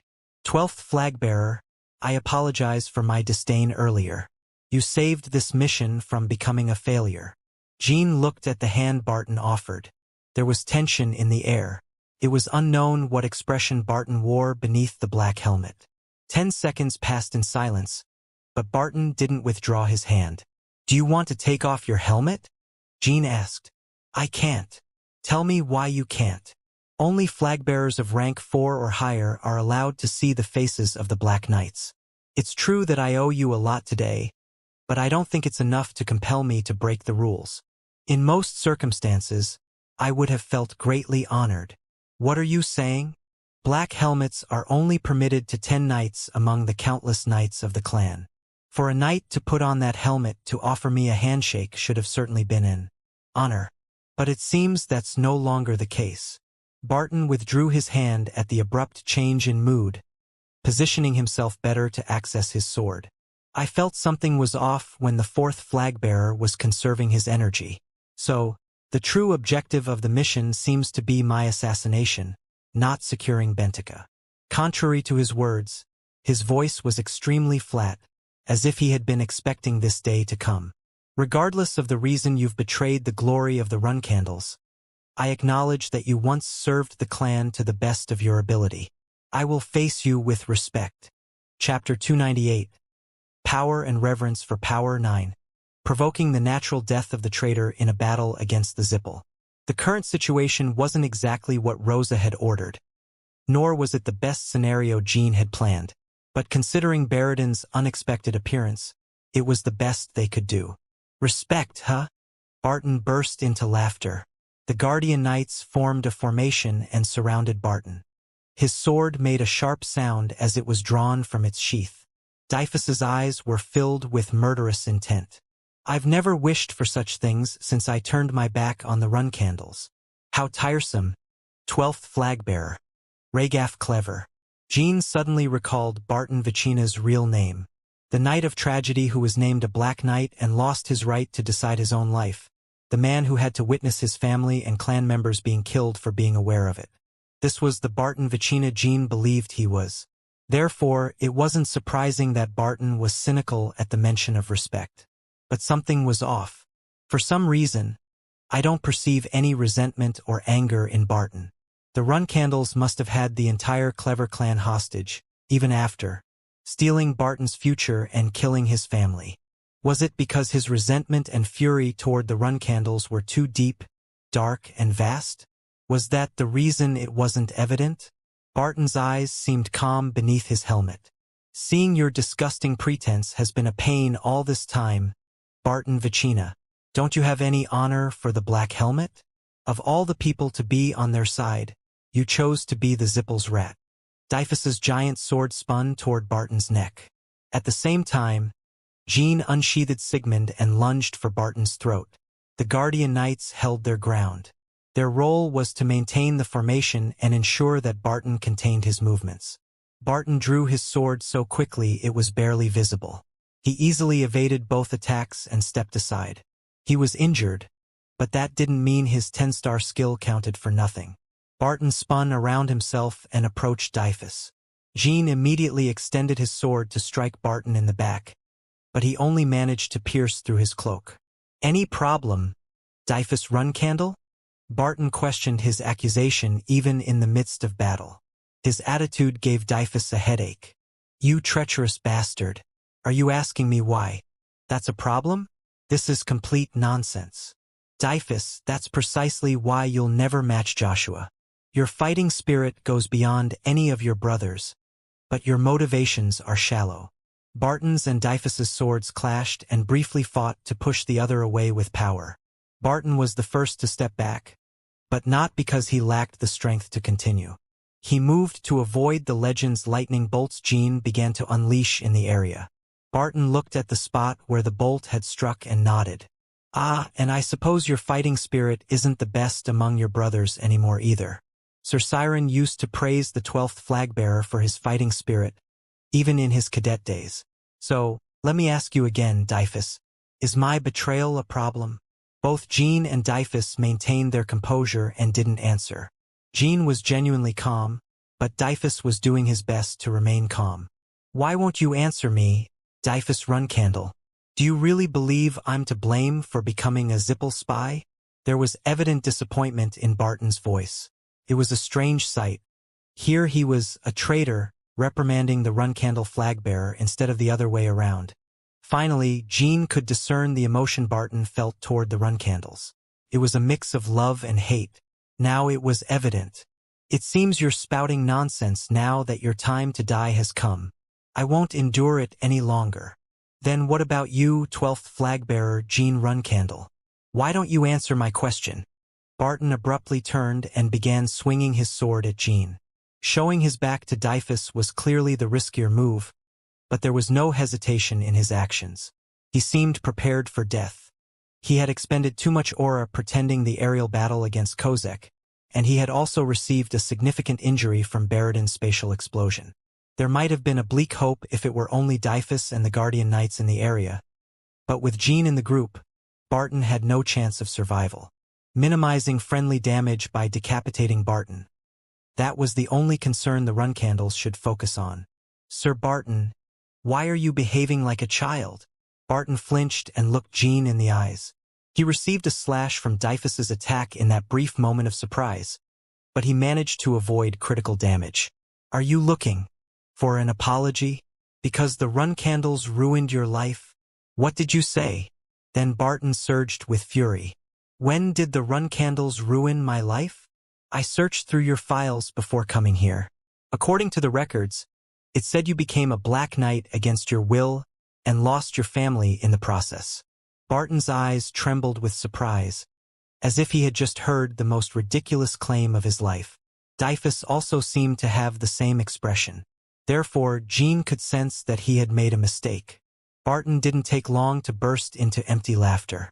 Dyphus assumed his stance and layered a new aura over his giant sword. It seems Mother didn't hand over all the files about Barton to you. Jean, that man has never lost his life at the hands of the Runcandles. In fact, he was obsessed with becoming a Runcandle Black Knight. Jin's eyes widened. Are you saying that the Runcandles only killed the clever clan members who knew Sir Barton's identity because Barton himself desired it? Yes. The records they gave you were written in a way that no flagbearer below the 5th rank would despise him even if they ended up executing a mission with him. That man discarded his clan and killed his relatives just to become a Black Knight. It felt as if someone had struck Jin's head with a hammer. He remembered his exchange with Gilly before heading to Bentica. It seems I don't understand. If this turns out to be true, I'll be quite disappointed. Are you disappointed in the clan? Gilly had asked. No, not the clan. My father. The clan is definitely capable of doing such things. In fact, it's capable of doing much worse things. Father certainly is a cold-hearted person, but he's not someone who plays dirty, not in the way I know him, at least. Moreover, he's not a powerless person who needs to threaten someone to submit. So why? I don't understand why he had to take Barton Vicina in that way. In a way, Jean felt relieved that Siren didn't resort to such shameful means to turn Barton into a Black Knight. It was followed by a feeling of disgust. Then why? The lightning energy surged over Sigmund's blade. While Barton was busy facing Dyphus, Jean had the powers of his light heart raised to execute the master move of the Sword of Legends. What despicable reasons did you have to become a Black Knight at this point? There was no reason to be courteous with him anymore. No matter how hard he had worked for the Runcandles before his betrayal, he was now nothing more than a despicable man with power. Barton had only one word to explain himself. Power. Power to control the world at will. That's the only thing I adore. Blood, kinship, clan. Those things hold no meaning. Obtaining the greatest power within the greatest clan was the very purpose of my existence. The claim was so ridiculous that Jean was left speechless. That's why the Runcandles, under Sir Siren's command, were a paradise to me, Barton said. It seems you suffer from a severe mental disorder, Jean replied. Do you think I, someone without the blessed body, could have reached 10 stars without such determination? No, it's impossible. Humanity or power. I chose long ago which one I wanted to attain. None of this was acceptable in Jin's heart. But the mind could understand such claims. Jean had also met people who spoke or acted like him in the past. Kiddard Hall. Jean could see Kiddard in Barton. Both were similar in the sense that they would stop at nothing to gain strength and power. Both were equally wicked, but in terms of sheer tenacity, Barton was one step ahead of Kiddard. Your despicable life seems to be nothing more than a series of betrayals. Then, are you going to be like Dyphus and tell me that I'm also wrong? If it were Sir Siren, he wouldn't have responded like that. You're right, Barton. If it were Father, he would have said this. Well, that seems to be your set of values. If so, prove that your values are correct. Is this what you wanted to hear? Barton nodded to show his satisfaction. Although he had betrayed the Runcandles, he still held the transcendent figure, Siren Runcandle, in the highest esteem. Then prove to me that you were indeed right. It seems you like my father's customs. Turns out I like them too. If you can convince me, I'll forgive you. Dyphus didn't complain about Jean exceeding his authority. Anyway, Barton couldn't do anything. Right now, it's not possible. Today, I would probably meet my death at your hands. Then your choice would be proven wrong. When I was under Sir Siren's Runcandles, I thought death meant failure and the end of all things. But I only realized after meeting Sir Kiliak. Death is not the end, Jean Runcandle. All I need is time, nothing more. Is it sophistry instead? The 10-star skill you attained after discarding and betraying so much, and that new master of yours, are they incapable of saving you in this moment? There are two immutable truths even if you manage to kill me today. The first is that the run candles will certainly fall after Sir Siren is gone. The second is that I will exist much longer than you, even after my body is destroyed. The lightning energy in Sigmund grew fiercer. And when that time comes, you will have to conclude that Barton Vicina's choice was correct after all. There was such strong faith in him that it was unsettling. Barton sounded like he was mumbling nonsense, but he seemed to have a firm belief that the Zippel would surely bring down the run candles. Had he gone mad from his adoration and pursuit of power? Or had he been crushed by an unexpected elimination order? Whatever it was, Jean was infuriated by having granted Barton even the slightest sympathy just a few minutes ago. Jean, that's enough. I don't think there's a need to continue listening to this lunatic's nonsense. Let's proceed. Dyfus spoke, covering his gigantic sword with the aura he had saved against Kozek. Just as Jean had raised the lightning energy in his light heart to execute the master move of the Sword of Legends, Dyfus was also ready to perform another final move. Chapter 299, Power and Reverence for Power 10. I didn't think I would meet my end with the Run Candle's flag-bearer's swords, but with Sir Siren's. That would be the only thing I would regret. Barton spoke as he inspected Dyfus' sword. There were aura crystals on Bolgar, the giant sword. The crystals appeared hard and solid like minerals, not like aura. The battle resumed. Barton was the first to attack. He had already expended too much energy to display his usual skill. But despite his fatigue and dwindling aura, the desperate determination of the 10-star knight to fight to the death was powerful enough to shake the ground. Each of his steps cracked the surface of the ground and sent rocks flying.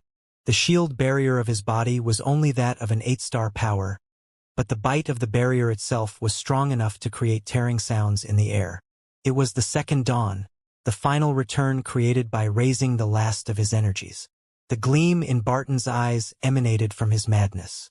It stemmed from his self-contempt and emptiness for having lost all the honor of his black helmet after being discovered for espionage and the humiliation of being killed at the hands of the flag-bearers instead of Siren Runcandle. And things he kept in his heart before meeting Kiliak Zippel and betraying the Runcandles, such as his pride as a Black Knight, clashed within him. Barton certainly had unwavering faith in the Zippels. He believed that he could surpass the limitation of being human and truly achieve transcendence with the Zippels. But Barton Vicina was still clearly human.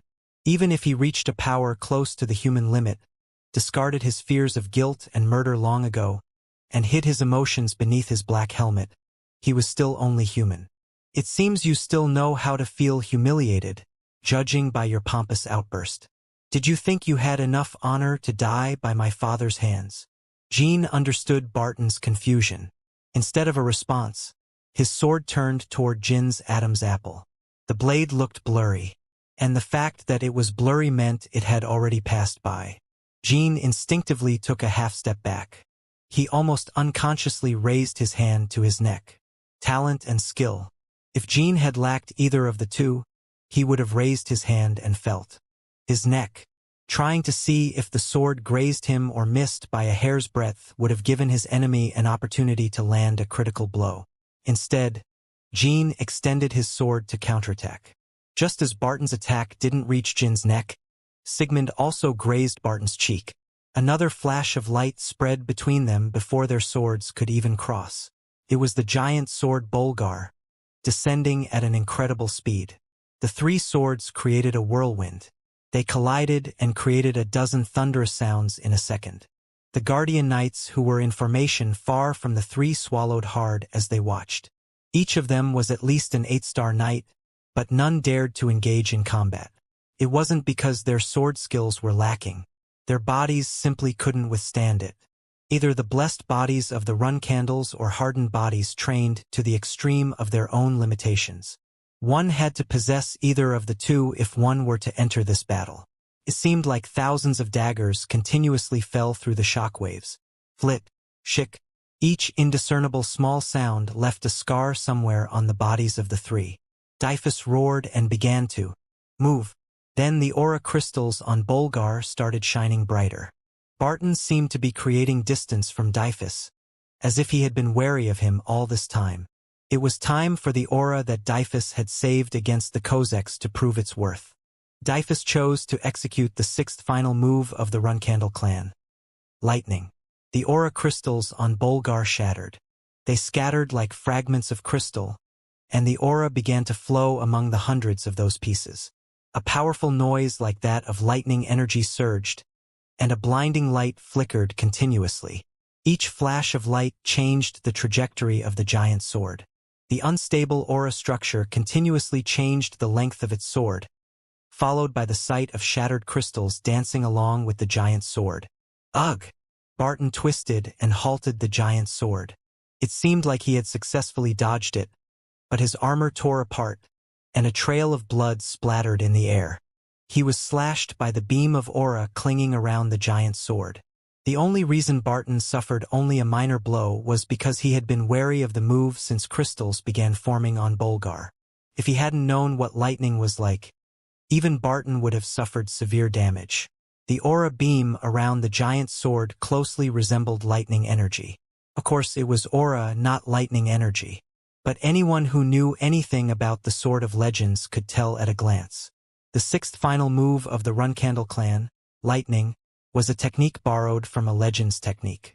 It was a coincidence, because the move had been borrowed from the same technique Jean planned to execute, Thunder Sword, a master move of the Sword of Legends. Sigmund absorbed the lightning energy from the light heart. Crystals like those that had gathered on the giant sword Bolgar covered the surface of its pale blade. Is that the lightning energy they say Jean wields? Why does it look like lightning? I was told that all the elders, except Jed, had refused to transmit finishing moves to him. How did he come to master lightning? Dyphus and Barton wondered these things at the same time. Both were surprised when Jean initiated a move that neither of them expected. But despite how similar it seemed, it was a completely different move. Lightning could only increase the attack range of the giant sword, twist its trajectory, and broaden its point of attack. Thunder Sword, on the other hand, formed dozens of blades from lightning energy. Blue blades filled the air and rained down toward Barton. The blades flickered, making it extremely difficult to read their movements. Gah! Barton shouted and brandished his long sword. His cloak was in tatters. His armor was shattered and served no purpose anymore. He had to defend against both Thunder Sword and lightning. He began to resemble a white orb with the speed at which his long sword repelled attacks from all sides. Jean and Dyphus also launched attacks with all their might. It seemed like all Barton could do was defend, but he was likely to counterattack at the first opportunity he could seize. Blood continued to splatter in the air. It was difficult to tell whose blood it was, and the blood evaporated in a second in the air due to the flurry of sword movements. A finger fell from the space distorted by the shockwaves. It was Barton's index finger, although it didn't slow Barton's movements in the slightest. In fact, his thrusts became fiercer and faster, to the point that Jean and Dyphus had to take a step back. What a waste, Dyphus thought. It was a shame that such a powerful swordsman had to betray the Runcandles. It also made him curious. What had the Zipples promised Barton to make him decide to betray the Runcandles? At first, Dyphus only wanted to kill him, but after exchanging blows with the sword, he couldn't help but feel curious. On the other hand, Jean didn't think it was a waste nor felt curious. He could understand that people could be weak, but having a horrible character was unacceptable. It didn't matter if one was a 10-star knight or even stronger.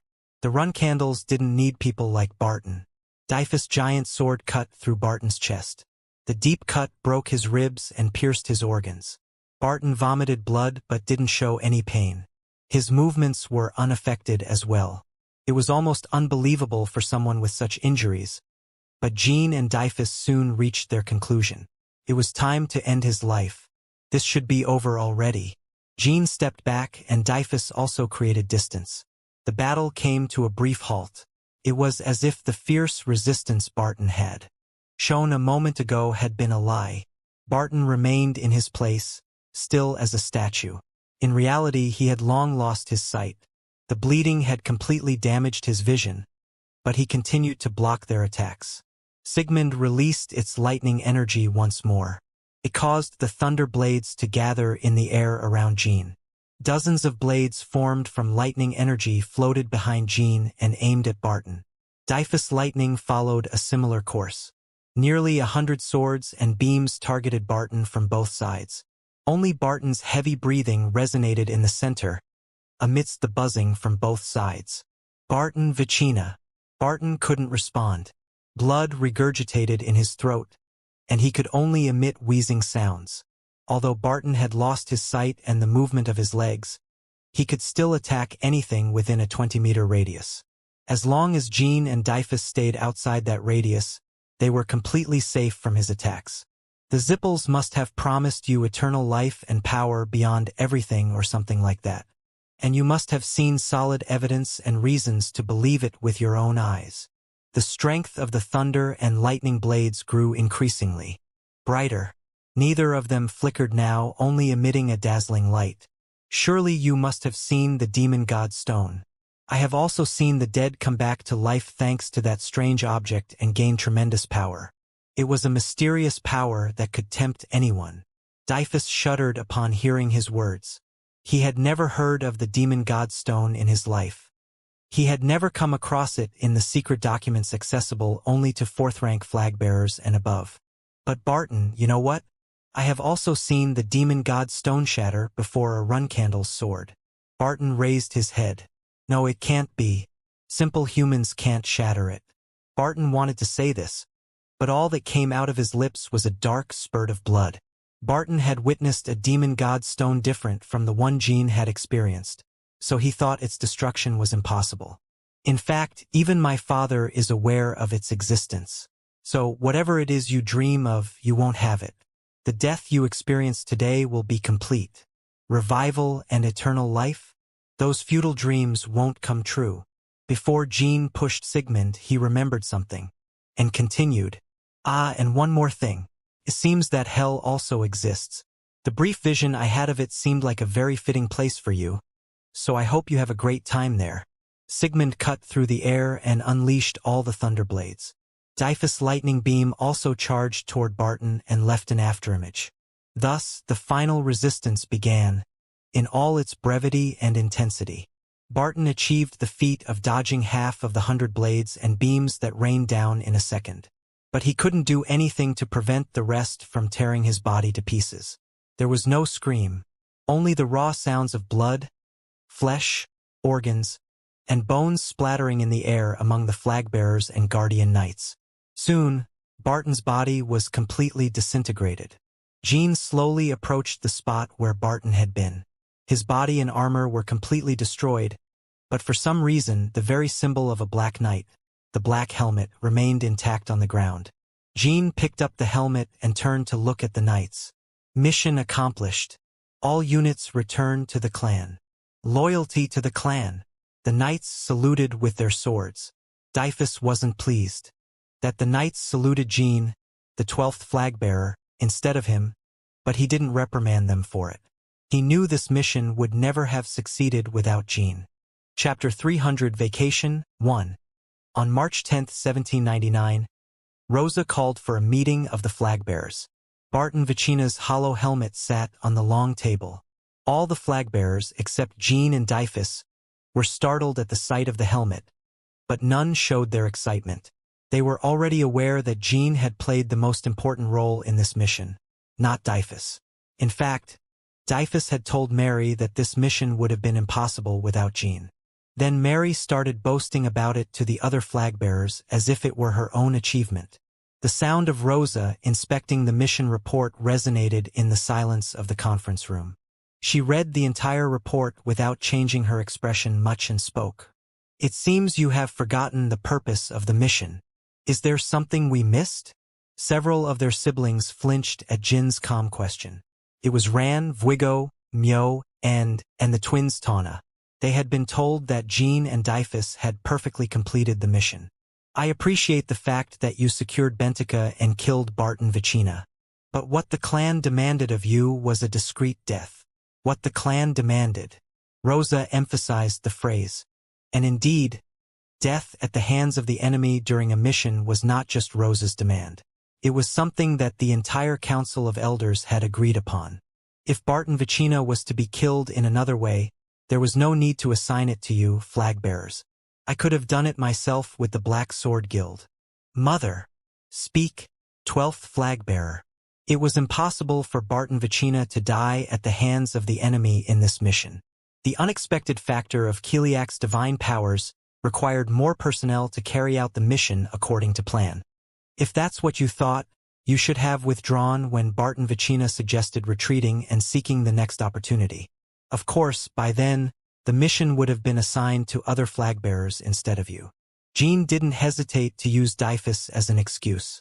However, the 4th flag-bearer, the mission's commanding officer, showed a strong determination to continue the mission. 4th flag-bearer.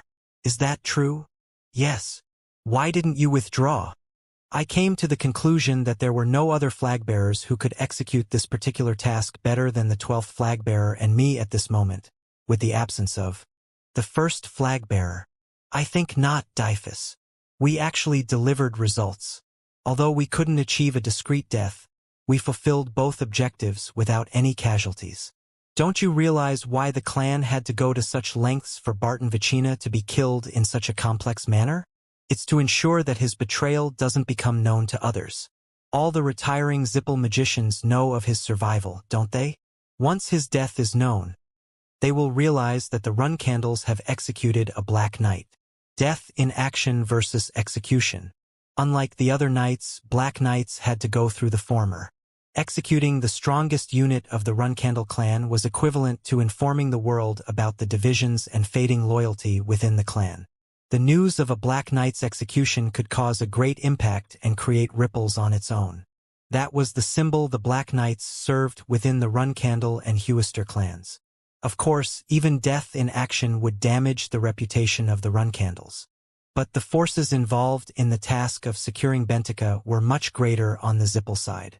It was quite plausible for a Black Knight to die in battle against the Kozek and the White Knight. If the mission went according to plan, they could have always claimed that the Black Knight had sacrificed themselves to save the flag-bearers. As you all know, these are difficult times. We are left without the Patriarch and the 1st flag-bearer, and yet the Zippel's influence is growing day by day. What will our alliances think of us if they hear the news of a Black Knight's execution? Myo-en almost laughed out loud in satisfaction. I knew it. Dyphus and Jean may be impressive, but they're only human. It seems they became greedy and went overboard. When Joshua takes over, they will be the first to disappear. I heard that the Council of Elders also denied him final movement instructions. That's how it should be. This will make the Council hate him even more. Meanwhile, Ran and Vuigo were genuinely impressed that Dyphus and Jean had killed Barton Vicina and didn't think much beyond that. The Tawna twins were concerned, as usual, but they did their best to hide their feelings. Rosa could clearly see the thoughts of the 6 flag-bearers and had to suppress her own frustrations and disappointments. If the 4th and 12th flag-bearers don't have valid countermeasures for this, the mission will be considered a failure. Mother, you could simply announce that Barton Vicina died in battle without much trouble, and you know it. The 6 opened their eyes wider in surprise at Jin's words. It was precisely the 6 who made Rosa feel disappointed. On the other hand, Joshua, Luncha, Dyphus, and Mary maintained their composure as if they knew this was going to happen. The enemy nearly destroyed their Kozek, lost 6 red dragons and over 30 elite magicians, and Baradin was severely injured even after using Kiliak's powers. Yet they failed to secure Bentica. Using Kiliak's powers. That phrase made the 6 flag-bearers look back at Jean. It wasn't mentioned in the report they had been given. But no one opposed and asked what he was talking about. It would be impossible to say that the Run Candles didn't suffer any damage in the process. In particular, once it becomes known that it was me who nearly destroyed the Kozek, they will lose more than just their reputation. Wait, Jean. Are you saying that it was you who destroyed the Kozek and not Dyphus? Jean ignored Vuigo's question and continued. If we publish a false statement about the death of a Black Knight, the Zippel will welcome it because each of them gains something. Obviously, we didn't suffer any real harm and even secured Bentica on top of that, so we gained much more than them. Aren't you considering the fact that the Zipple might reveal that the dead Black Knight is a spy? No, it's not worth considering at all. If the Zipple reveal the fact that Barton had been a traitor, it would mean they lost the battle completely, even with the Kozak and a converted Black Knight on their side. I will personally assume full responsibility if the Zipple reveal his identity. Then silence fell. Unlike Ran, Vuigo, Myo, and the Tana twins, the rest of the attendees at the meeting understood that all those questions had been a part of Rosa's test. Rosa cornered Jean not just to put him in a difficult situation. As this mission was a critical matter for the clan, she wanted to see how Jean would resolve the issue as a flag-bearer. Furthermore, she wanted to set an example for the flag-bearers who didn't catch the hint, showing them what a run-candle flag-bearer should be like. If Jean had responded that he had no choice, Rosa would have immediately punished him for failing the mission. But as always, Jean achieved satisfactory results. Despite the unexpected challenge of the spatial explosion, he achieved nearly perfect results in the mission. Precisely because of that, Rosa felt a sense of regret. I regret that one day I'll have to end this child. But until that day comes, he can do a lot for the clan, she thought. Jean knew exactly what she was thinking. Use me however you want, mother, because they will come back to strangle you and Joshua by the neck. Jean and Rosa had the same thoughts as they looked at each other. Someone knocked on the door. Lady Rosa, it's Hines. You may enter. The butler Hines bowed his head as he entered. He carried a stack of bulletins in his hand. They were from the Luther Magical Federation. The Zipple have published articles about the Bentica mission. They're trying to give the impression that they managed to kill a Black Knight, despite their defeat in battle. Kiliak Zipple arrived first. What a cunning man he is. He must have realized that Barton was exposed after learning about the course of this mission. At this point, even the higher-ranked flag-bearers were quite puzzled. Of course, Luncia was desperately trying not to yawn, as usual. Is there anything else of particular note? No, my lady. Shall I prepare the press for a response? Yes, do so. Glorify Barton Vicina's death, but do not reveal his true name. Also, destroy all records and documents related to Barton. I will fulfill your orders, my lady. Articles praising Barton would fill the headlines throughout Hewister, but his black helmet and remains would never be taken to the crypts. Hines left. Rosa looked at Jean again. Things have gone according to your words, 12th flag-bearer. You deserve a reward. Is there anything you desire? After the ancient Eversteel is extracted, grant me 10% of it. And I would also like to have 10 days of vacation. I will grant them to you. Surprisingly, Rosa accepted Jin's request without conditions. She had already decided that, at least for the time being, she would focus on using Jean rather than ending him. The run candles and the Zipple focused on their mutual practical gains and losses, and the same went for Jean and Rosa. Above all, Rosa believed that whatever Jean gained would eventually pass into Joshua's hands. Therefore, she lost nothing by giving him her support. In fact, there were times when she had good reasons to support his actions. That's all. The Flagbearers' meeting is adjourned. Flagbearers 5, 6, 7, 8, and 9. You will be assigned missions this afternoon, so send your stewards to my office. Understood. After leaving the office, Jean headed straight to his room without engaging in conversation with anyone. But as he passed by the Tana twins, he told them that he hadn't forgotten their promise. Let's have a drink tonight. Oh, all right. We'll have good ones prepared. The other flag-bearers clicked their tongues in disapproval at the Tana twins' behavior, but Dyphus and Mary could only feel jealous of the twins. Mary sincerely wished to get closer to Jean. Dyphus, on the other hand, thought differently. The lightning sword Jean displayed was certainly similar to lightning, the sixth final movement. And the demon god's stone? There are so many things I don't know about Jean. Even his magical prowess far exceeded my expectations. Mary shuddered and blinked in disbelief as she looked at the nape of Dyphus' neck. Dyphus? Are you cold? You have goosebumps on your neck. How disgusting. How disgusting. It seems we also need some hot drinks. Jean returned to his room, greeted by Gilly's welcome. Meanwhile, the dark dragon of about 3,000 years, Murakan, only gave him a brief glance with a sullen face when he arrived. "Well done, young master." "Thank you. But what's wrong with Murakan this time?" "Oh, about that." Gilly wore an awkward smile as if it were a difficult question to answer. Murakan was sulking for a simple reason.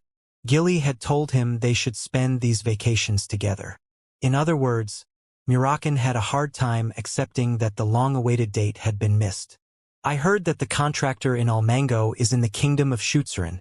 Is that true? I've always wanted to go to one of their beaches. I thought it would be a great idea to go there on vacation, along with all our Taiken companions. Young master, if you're willing to come with us?"